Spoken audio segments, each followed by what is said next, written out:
Shalom à tous. Pour continuer de partager la foi originelle de Yeshua, nous allons maintenant parler du calendrier que les apôtres ont respecté. Se réunissaient-ils le dimanche ou alors le samedi, c'est-à-dire le Shabbat? L'Église romaine utilise le calendrier romain, selon lequel un jour commence à minuit. En revanche, un jour dans la Bible commence le soir. Par exemple, Genèse 1,31 nous dit « Il y eut un soir et il y eut un matin, ce fut le 6e jour ». Lévitique 23 nous le confirme en disant que le jour biblique dure d'un soir à un autre. Dès le soir du 9e jour jusqu'au soir suivant, vous célébrerez votre Shabbat. Donc, pour résumer, dans le calendrier romain, si par exemple on est jeudi à 23h59, eh bien, quelques secondes plus tard, on sera vendredi. Dans ce calendrier romain, on change de jour lorsque la plupart des gens dorment déjà. Dans le calendrier de la Torah, par contre, le jour suivant commence le soir. Si par exemple, on est jeudi, eh bien, lorsque le soleil se sera couché et que la nuit commence, eh bien, on sera vendredi. Tout cela peut vous sembler peut-être un léger détail, mais nous verrons dans la suite de l'étude que cela change beaucoup de choses. L'Église romaine justifie son culte du dimanche en citant de manière abusive certains passages de l'Alliance renouvelée, c'est-à-dire le Nouveau Testament. L'un de ces passages, c'est Acte 20, verset 7. « Le dimanche, nous étions réunis pour rompre le pain. Comme il devait partir le lendemain, Paul s'entretenait avec les disciples et il a prolongé son discours jusqu'à minuit. » Cette traduction, second 21, nous enseigne que c'était le dimanche que les disciples se réunissaient. Un autre verset utilisé par l'Église romaine est celui de 1 Corinthiens 16. « Que chacun de vous, le dimanche, mette de côté chez lui ce qu'il pourra, en fonction de ses moyens, afin qu'on n'attende pas mon arrivée pour récolter les dons. » Les deux versets que nous venons de lire montreraient, selon l'Église chrétienne, que le Shabbat était aboli, au profit du dimanche, le premier jour de la semaine. En réalité, ces deux versets ne permettent pas d'affirmer cela, parce que le livre des Actes montre certaines incohérences. En effet, nous voyons les disciples continuer de se réunir le Shabbat, dans d'autres passages des Actes, ce qui est complètement contradictoire. Le jour du Shabbat, nous nous rendîmes hors de la porte vers une rivière où nous pensions que se trouvait un lieu de prière. Nous nous assîmes et nous parlâmes aux femmes qui étaient réunies. Shaoul y entra, selon son habitude. Pendant 3 Shabbats, il discuta avec eux, d'après les Écritures. Nous voyons que pour le jour du Shabbat, les disciples allaient soit dans la synagogue du quartier, soit ils se réunissaient en dehors, vers des lieux de prière. Le passage précise que c'était dans l'habitude de Shaoul de faire le Shabbat, et non le dimanche. Quand nous recherchons le mot Shabbat dans le manuscrit grec des Écritures, nous constatons qu'il apparaît évidemment dans de très nombreux passages, qui nous montrent que les disciples ont continué à l'observer. Mais ce qu'il faut vraiment remarquer, c'est que le mot Shabbat, donc Shabbaton en grec, ce mot est aussi utilisé dans le fameux verset d'Acte 20, verset 7, qui pourtant était traduit par dimanche selon la Bible second 21. Mais alors, comment est-ce possible que le mot Shabbat apparaisse ici, alors que nous venons de voir que second 21 parlait du dimanche? Quand nous cherchons dans le manuscrit grec de l'Alliance renouvelée, nous voyons que le mot dimanche n'existait pas. Les jours de la semaine étaient tous définis par rapport au Shabbat. Mais alors, comment un mot qui n'existe même pas dans la Bible a pu devenir une telle institution dans l'Église catholique romaine, et également chez les chrétiens protestants qui se réunissent eux aussi systématiquement le dimanche matin? Pour y répondre, étudions en détail un de ces passages que les chrétiens utilisent pour se justifier d'observer le dimanche. Acte 20, verset 7. Alors, l'expression grecque que l'on retrouve dans Acte 20, verset 7, c'est « miaton shabbaton ». Cette expression fait encore aujourd'hui l'objet de très nombreux débats dans les milieux académiques. Certains experts du grec disent que cela veut dire le premier jour de la semaine. D'autres experts encore disent que cela veut dire l'un des Shabbats. Il est vrai que lorsque nous introduisons l'expression miaton shabbaton dans Google Translate, il nous dit un des samedis. Alors évidemment, Google Translate n'est pas du tout comme un expert en grec. Cependant, j'ai trouvé énormément de forums et de sites internet où les experts du grec ancien débattent de la signification de cette expression, miaton shabbaton. Il y a quelques études sérieuses qui parlent de ce sujet. Il y a des pages et des pages d'explications, rien que pour cette petite expression de 3 mots grecs qui n'a l'air de rien. Je vous laisse aller vous faire votre propre opinion en faisant vos recherches. Mais ce que j'en ai retenu, c'est qu'on ne peut pas être à 100% sûr de la bonne traduction. Certains disent que miaton shabbaton ne veut pas dire le premier jour de la semaine, car sinon ils auraient utilisé le mot protos, qui veut dire premier. Miaton shabbaton ne se réfère donc pas à une semaine, mais il faudra le comprendre comme le jour qui suivait le Shabbat. Dans ces différentes études, Norman Willis parle aussi de ces deux possibilités. Soit miaton shabbaton parle du jour qui suit le Shabbat, soit cela parle directement du jour du Shabbat. Il est vrai que les érudits se battent encore à ce sujet aujourd'hui. Donc le débat est encore ouvert dans le milieu académique. Nous allons donc voir ces deux possibilités pour savoir laquelle nous semble la plus plausible en fonction du contexte. Car si les érudits du grec n'arrivent pas à clore le débat, alors c'est sûrement à nous de trouver la bonne réponse. Si miaton shabbaton voulait parler d'un des shabbats, alors la discussion se termine rapidement. Les disciples se sont réunis le Shabbat, et cela va dans le sens de tous les autres versets du livre des Actes, qui expliquent que les disciples ont continué d'observer le Shabbat. Comme je l'ai déjà dit, si nous introduisons miaton shabbaton dans Google Translate, cela nous parle de l'un des samedis, donc un des Shabbats. Cependant, Google Traduction n'a pas les connaissances des érudits en grec ancien. On ne peut donc pas balayer l'avis des universitaires qui semblent sérieux. L'autre possibilité est donc que miaton shabbaton fasse référence au jour qui suivait le Shabbat. Alors, je rappelle, comme nous l'avons vu en début de vidéo, qu'un jour hébreu s'achève au coucher du soleil, et le jour suivant commence aussi à ce moment-là. Relisons le contexte du passage qui nous intéresse. Le jour suivant le Shabbat, nous étions réunis pour rompre le pain. Shaoul, qui devait partir le lendemain, s'entretenait avec les disciples, et il prolongea son discours jusqu'au milieu de la nuit. Il y avait beaucoup de lampes dans la chambre haute où nous étions assemblés. Le verset 8 nous dit qu'il y avait beaucoup de lampes lors de leur rassemblement. Souvent on dit que chaque verset de la Bible n'est pas là par hasard. Mais alors, qu'est-ce que ce détail peut bien nous apporter ? Pourquoi nous raconter qu'il y avait des lampes dans la chambre où ils se sont rassemblés ? Les gens pourraient me dire « Oui, Benjamin, c'est bien, Benjamin, ton histoire de lampe. » Et alors, on s'en fiche pas un petit peu ? C'est comme si je vous disais « Hé les gars, vous savez, j'ai une lampe torche dans la main. » Mais alors, pourquoi je vous dirais ça ? Pourquoi je vous préciserais ce détail que j'ai une lampe torche ? Ça sert à quoi ? Réfléchissons 2 minutes. Comme vous l'avez sûrement compris, ce verset nous donne une information sur le moment de la journée. Nous devons comprendre que la réunion des disciples se déroulait au moment où des lampes étaient installées. C'est donc une façon détournée de dire que la réunion avait lieu pendant la période qui précède le coucher du soleil et avant le milieu de la nuit. Ils étaient donc tous réunis à la conjonction de 2 jours hébreux, car le jour hébreu se termine au coucher du soleil et le suivant commence après le coucher du soleil.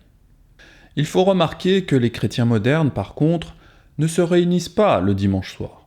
Les chrétiens modernes, en général, se réunissent toujours le matin vers 10h30.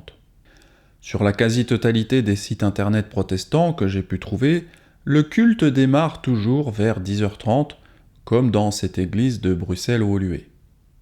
Mais remarquez que dans Acte 20, on voit que les disciples n'étaient pas réunis le matin, mais ils étaient réunis le soir, vers le moment du coucher du soleil, à la conjonction de 2 jours hébreux. Car on nous dit que les lampes, elles étaient allumées.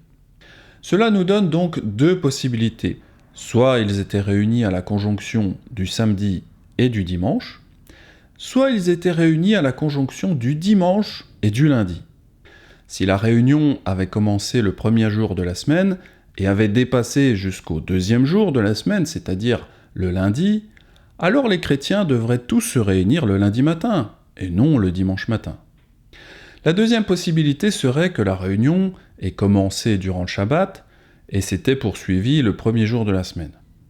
Si on considère le contexte pro-Shabbat du livre des Actes, l'hypothèse la plus logique et la plus simple, ce serait que les disciples avaient fait le Shabbat ensemble. Nous avons vu en effet que de nombreux versets du livre des Actes en témoignent, car c'était l'habitude de Shaoul d'agir ainsi. Logiquement, les disciples ont donc fait le Shabbat tous ensemble, puis, quand la nuit est tombée, ils étaient encore réunis.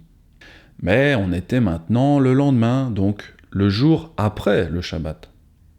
C'est sûrement pour cette raison que le verset est traduit par le jour qui suivait le Shabbat, Miaton Shabbaton. De plus, le verset 11 témoigne du fait que la réunion des disciples a duré jusqu'au lendemain matin. Ensuite, il est remonté, a rompu le pain et a mangé. Il a poursuivi ses entretiens jusqu'à l'aube, puis il est parti. Shaoul ne pouvait pas démarrer son voyage un jour de Shabbat, car ce jour-là, on est censé rester dans la ville où nous sommes, et ne pas faire de très longs trajets. En effet, cela aurait fait travailler des gens pour le transport. Pour conclure, nous voyons que peu importe que Miaton Shabbaton veuille dire le Shabbat ou le jour d'après, cela ne change pas le fait que les disciples observaient le Shabbat. En effet, quand les Israélites nazaréens entrent dans le Shabbat et sortent du Shabbat, eh bien cela empiète, soit sur le vendredi soir, soit sur le dimanche matin. Mais cela ne change pas le jour que Yahweh a sanctifié. Vous savez, les chrétiens ne savent pas réellement ce qu'est le Shabbat. Ils ne peuvent donc pas comprendre Acte 20, verset 7. Pour avoir été moi-même un chrétien évangélique durant quelques années, je vous assure que je n'avais pas la moindre idée de ce qu'était le Shabbat. Et puis, après avoir observé ce commandement durant quelques années, j'ai mieux compris ce que cela impliquait concrètement. Il y a quelques années, j'étais dans une communauté de croyants en Yeshua. C'est avec des messianiques que j'ai appris à faire Shabbat pour la première fois. Les Juifs appellent l'entrée dans le Shabbat Erev Shabbat, ce qui veut dire littéralement la veille de Shabbat. C'est de cette façon qu'on comprend que le Shabbat empiète sur le vendredi soir. En effet, le vendredi soir, les personnes qui observent le Shabbat se préparent et se réunissent en se souhaitant un bon Shabbat. Ils se souhaitent cela même avant le coucher du soleil. Et puis, de la même façon, quand le Shabbat se termine, au coucher du soleil, les gens qui étaient ensemble ne se quittent pas immédiatement. Ils restent ensemble quelques heures encore s'ils le désirent, même s'ils sont déjà le jour suivant, c'est-à-dire le dimanche. Les Juifs appellent cela la Havdalah. On a tout à fait le droit de faire Erev Shabbat, dans le sens qu'on peut se préparer à entrer dans le repos dès le vendredi soir. Certaines personnes vont travailler le vendredi soir jusqu'à la dernière seconde avant le coucher du soleil, pour profiter au maximum de travailler avant le Shabbat. Cependant, la plupart des Juifs essayent de s'arrêter de travailler dès le vendredi après-midi, et ils en profitent pour faire la cuisine, car avant le Shabbat, nous devons préparer à manger pour 2 jours. Et Moïse leur dit, c'est ce que Yahweh a ordonné. Demain est le jour du repos, le Shabbat consacré à Yahweh. Faites cuire ce que vous avez à faire cuire, faites bouillir ce que vous avez à faire bouillir, et mettez en réserve jusqu'au matin tout ce qui restera. Considérez que Yahweh vous a donné le Shabbat. C'est pourquoi il vous donne au 6e jour, c'est-à-dire le vendredi, de la nourriture pour 2 jours. Il n'y a rien de mal à ralentir le vendredi après-midi pour faire du Shabbat nos délices. Si tu fais du Shabbat tes délices.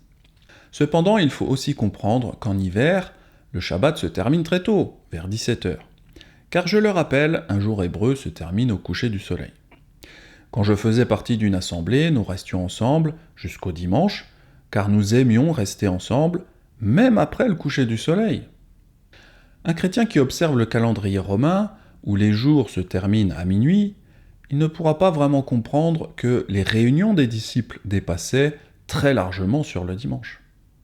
Et ainsi, les chrétiens comprennent à tort qu'il faut désormais se réunir le premier jour de la semaine. D'ailleurs, si les chrétiens étaient cohérents avec Acte 20, verset 7, ils feraient leur culte le dimanche au coucher du soleil, ou alors le lundi matin. Je profite du fait que je vous parle du Shabbat pour vous rappeler de ne pas tomber dans le judaïsme. Parfois, quand une brebis sort du piège du christianisme sans Torah, eh bien souvent cette brebis retombera dans un autre piège, quelques mètres plus loin. Cet autre piège étant le judaïsme. Comme je l'ai expliqué, Erev Shabbat, c'est la préparation du Shabbat. C'est tout à fait biblique de se préparer le vendredi soir en faisant la cuisine. Cependant, le judaïsme a ajouté des commandements d'hommes, comme le lavage des mains, ou alors l'allumage des bougies, ou encore la récitation par cœur de prières. Les disciples de Yeshua n'obéissaient pas à ces choses-là. De plus, dans le judaïsme, ils font aussi la Havdalah, qui est la sortie du Shabbat vers le premier jour de la semaine. Cependant, ils ont encore ajouté certaines choses à faire. Ils doivent boire un verre de vin sur lequel la bénédiction est prononcée. Ils doivent aussi allumer une sorte de bougie torchère qui est en général tressée.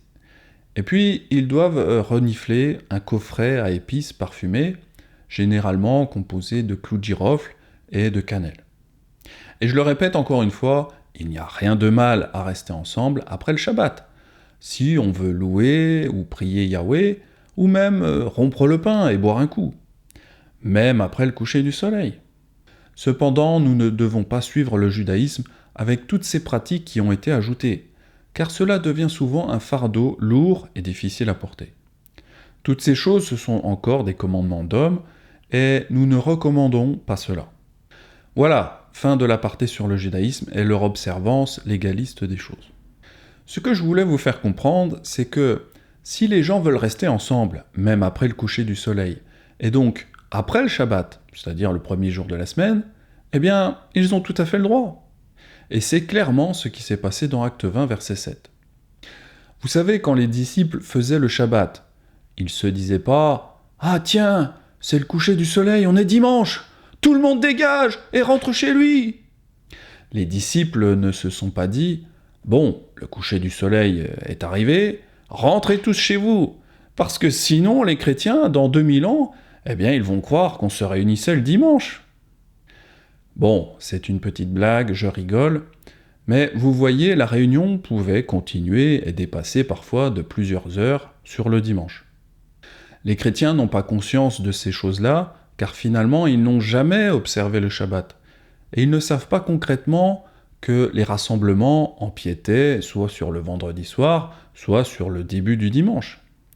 L'état d'esprit dans une église chrétienne n'est pas tout à fait la même. Je me rappelle, quand je suivais mes parents dans les églises chrétiennes, le dimanche, la réunion commençait à 10h, 10h30, et se terminait vers midi ou 13h. Cependant, l'atmosphère d'Acte 20, verset 7 est complètement différente. Les disciples ont fait le Shabbat, mais ils aimaient tellement écouter Shaoul qu'ils sont restés avec lui jusqu'au jour suivant, jusqu'à l'aube. De plus, Shaoul devait partir pour un long voyage, et donc il ne se reverrait pas de sitôt. C'est pourquoi ils ont voulu passer une nuit blanche à l'écouter. Au lieu de voir l'amour qu'avaient les disciples entre eux, les chrétiens voient qu'ils ont observé un autre jour que le Shabbat. Donc, dire qu'il faut observer le dimanche matin, car les disciples étaient réunis après le Shabbat, donc le soir, ça n'a vraiment aucun sens pour un Israélite ou pour un apôtre. Alors pour conclure toute cette histoire avec l'expression Miaton Shabbaton, eh bien, cette expression semble avoir plus de sens si elle est traduite par le jour qui suivait le Shabbat. Voyons maintenant cet autre passage utilisé par les chrétiens pour dire qu'on doit se rassembler le dimanche. Que chacun de vous, le jour après le Shabbat, mette de côté chez lui ce qu'il pourra, en fonction de ses moyens, afin qu'on n'attende pas mon arrivée pour récolter les dons. Pourquoi Shaoul a demandé que la récolte des dons ait lieu le lendemain du Shabbat? La raison est encore une fois connue des personnes qui ont déjà observé le Shabbat et qui savent ce que c'est.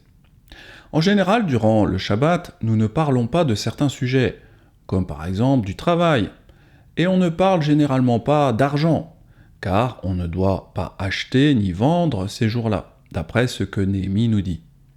De ne rien acheter le jour du Shabbat et les jours de fête, des peuples du pays qui apporteraient à vendre le jour du Shabbat des marchandises ou denrées quelconques. Vous savez, j'avais déjà fait une vidéo pour parler du spirituel et du matériel. Alors, matériellement, on ne travaille pas à Shabbat. Mais parfois, notre esprit pense au travail, et nous pouvons parfois en parler durant ce jour-là.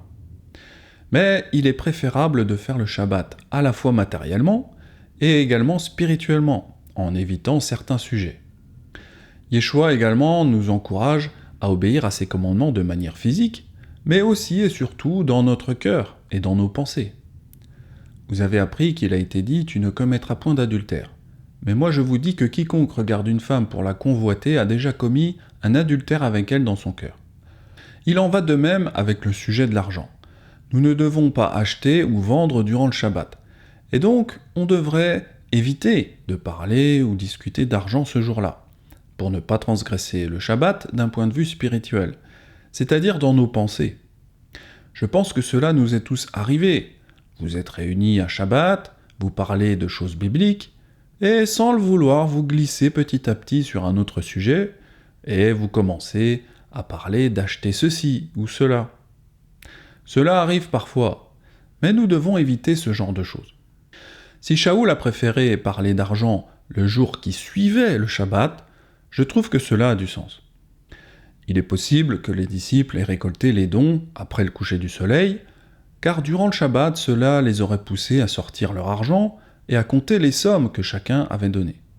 Quand nous parlons d'argent, nous serons alors tentés de penser aux choses que nous voulons acheter ou vendre, ce qui revient d'une certaine façon à transgresser le Shabbat d'un point de vue spirituel. Pour les chrétiens, ces deux passages qu'on vient d'étudier, qui parlent du jour qui suivait le Shabbat, eh bien c'est une occasion pour eux d'annuler le Shabbat et le remplacer par le dimanche. Mais dimanche, c'est un mot qui n'existe même pas dans le manuscrit grec de la Bible. En réalité, nous avons vu avec cette étude approfondie que la vie des disciples tournait autour du Shabbat. Leur réunion s'était prolongée le premier jour de la semaine, car ils aimaient rester entre eux, même après le coucher du soleil, et même jusqu'à l'aube du jour suivant. Et puis la récolte des dons le premier jour de la semaine témoigne une nouvelle fois qu'ils étaient soucieux de ne pas transgresser le Shabbat en parlant de sujets financiers, que l'on devait éviter ce jour-là.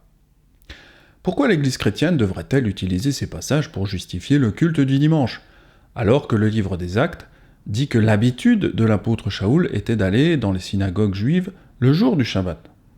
De Perge, ils poursuivirent leur route et arrivèrent à Antioche de Pisidie. Étant entrés dans la synagogue le jour du Shabbat, ils s'assirent.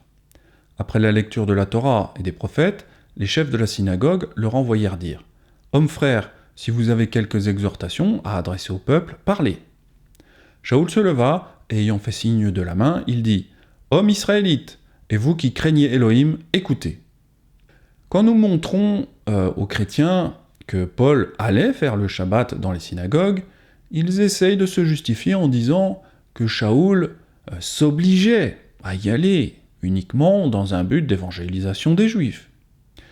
Cependant, nous voyons des passages où Shaoul avait décidé d'évangéliser les non-juifs en priorité. Le Shabbat suivant, presque toute la ville se rassembla pour entendre la parole d'Elohim.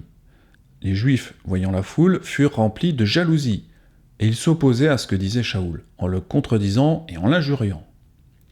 Shaoul et Barnabas leur dirent avec assurance « C'est à vous, premièrement, que la parole d'Elohim devait être annoncée, mais puisque vous la repoussez, et que vous vous jugez vous-même indigne de la vie éternelle, voici nous nous tournons vers les païens. » Alors, malgré que Shaoul avait décidé de ne plus annoncer la parole aux Juifs, nous le voyons quelques chapitres plus loin continuer d'aller à la synagogue pour le Shabbat.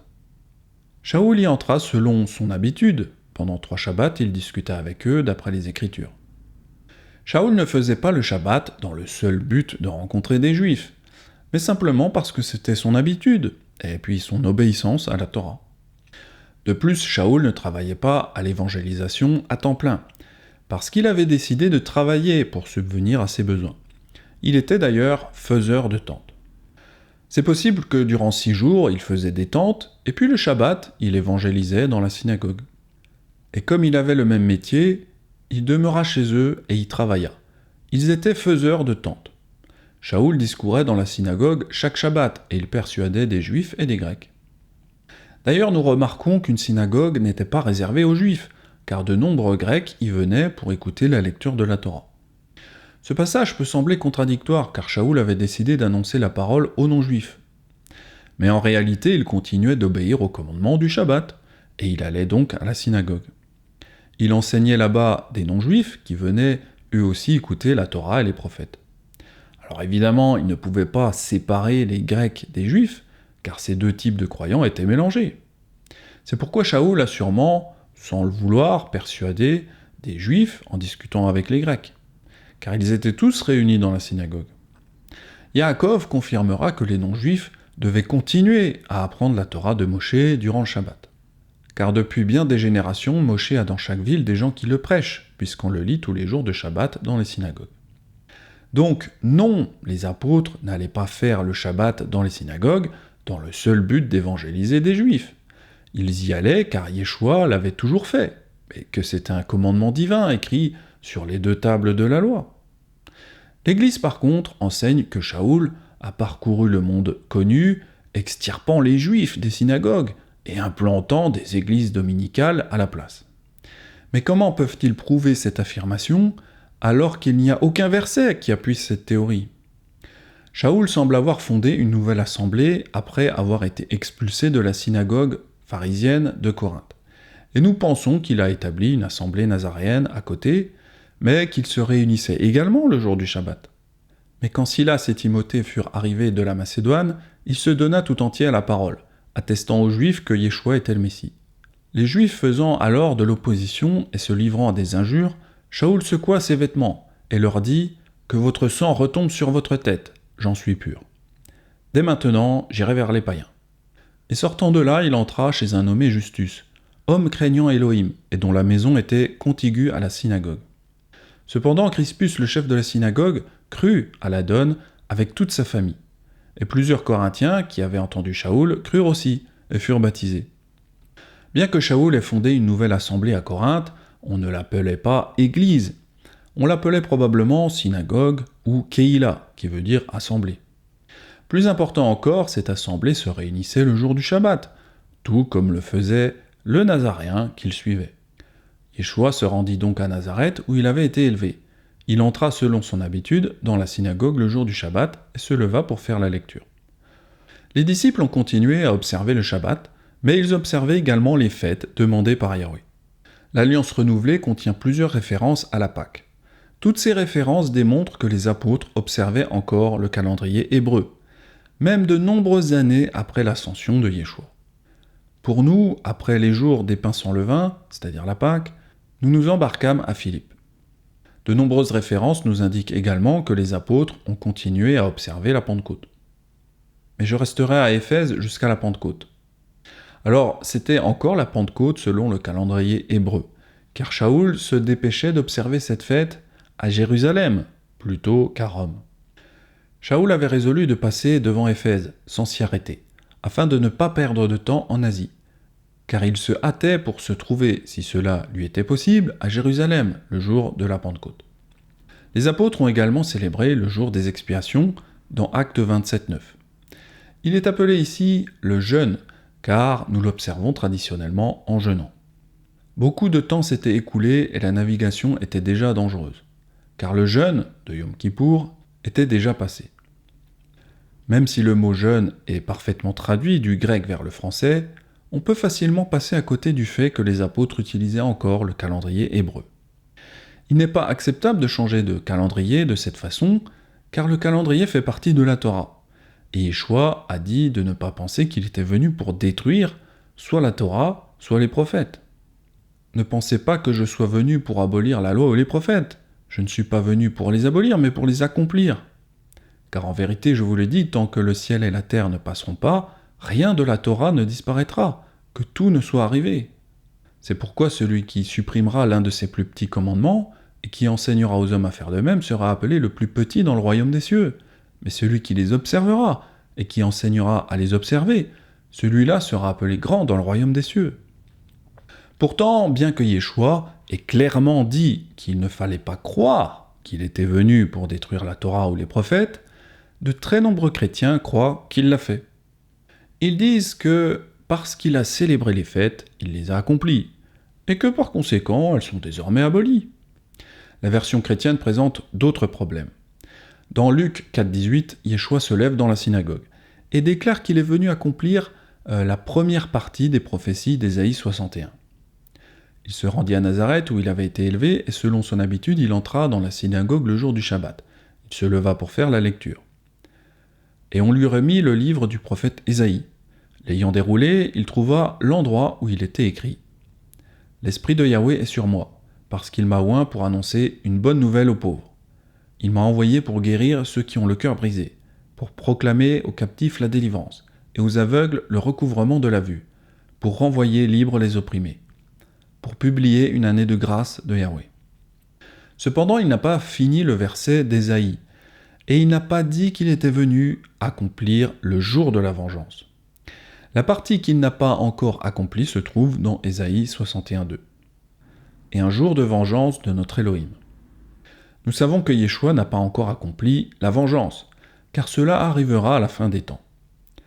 Ils crièrent d'une voix forte en disant « Jusqu'à quand, Maître, saint et véritable, tardes-tu à juger et à tirer vengeance de notre sang sur les habitants de la terre ?»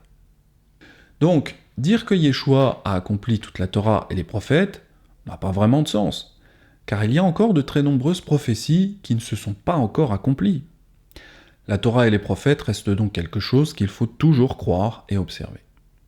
La Torah et les prophètes parlent du retour de Yeshua, mais si la Torah et les prophètes sont maintenant détruits, comme le disent de nombreux chrétiens, alors comment Yeshua reviendra-t-il chercher son épouse ? Les apôtres devaient être à Jérusalem pendant le jour de la Pentecôte, au moment fixé, afin de recevoir l'effusion de l'Esprit Saint. Le jour de la Pentecôte, ils étaient tous ensemble dans le même lieu. Tout à coup, il vint du ciel un bruit comme celui d'un vent impétueux, et il remplit toute la maison où ils étaient assis. Les théologiens chrétiens affirment que la Torah et les prophètes n'ont pas été abolis immédiatement. Ils affirment que la mort de Yeshua a inauguré une période de transition de 300 à 400 ans, durant laquelle les pères de l'Église ont eu la permission de Yahweh d'apporter à la foi tous les changements qu'ils souhaitaient. Des changements que Yahweh n'avait jamais prophétisés, et qui sont en totale contradiction avec les Écritures. Car Adonai Yahweh ne fait rien sans avoir révélé son secret à ses serviteurs les prophètes.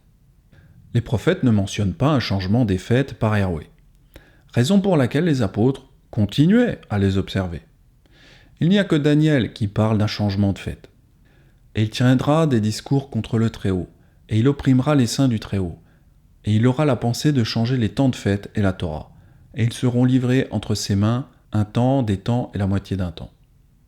Dans l'étude du temple de l'Anti-Messie, nous avions vu que cette personne qui voulait changer les temps de fête, c'était le pape. Si certaines prophéties ne s'accomplissent qu'une seule fois, comme la naissance de Yeshua, d'autres peuvent connaître plusieurs accomplissements. Ce schéma d'accomplissement répété est facilement observable dans l'exemple de la fête des tabernacles, aussi appelée la fête des cabanes ou Sukkot. Elle s'est accomplie lorsque les Israélites habitaient dans des tentes ou des cabanes dans le désert du Sinaï. Alors que l'Église affirme que les fêtes ont disparu et qu'il n'y aura plus jamais d'accomplissement de la fête des tabernacles, eh bien les Écritures démontrent que c'est un mensonge. Il existe au moins un autre accomplissement prophétique de la fête de Sukkot.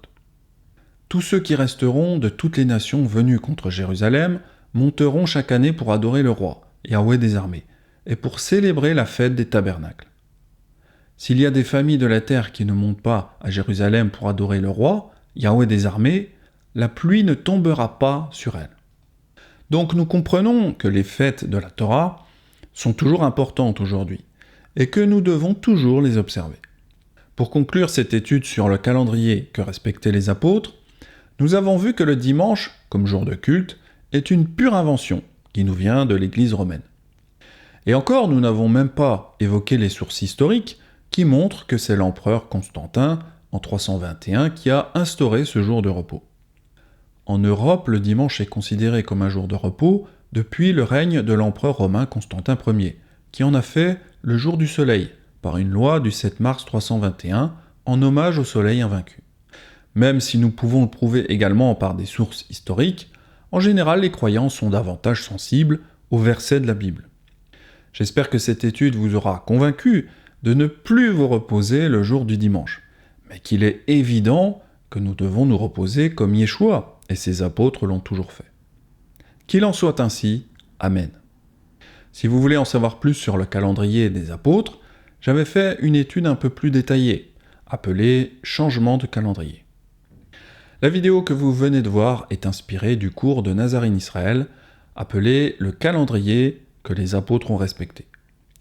Quant à moi, je vous dis à très vite pour de futurs enseignements nazaréens, si Yahweh me le permet. C'était Benjamin, shalom à tous.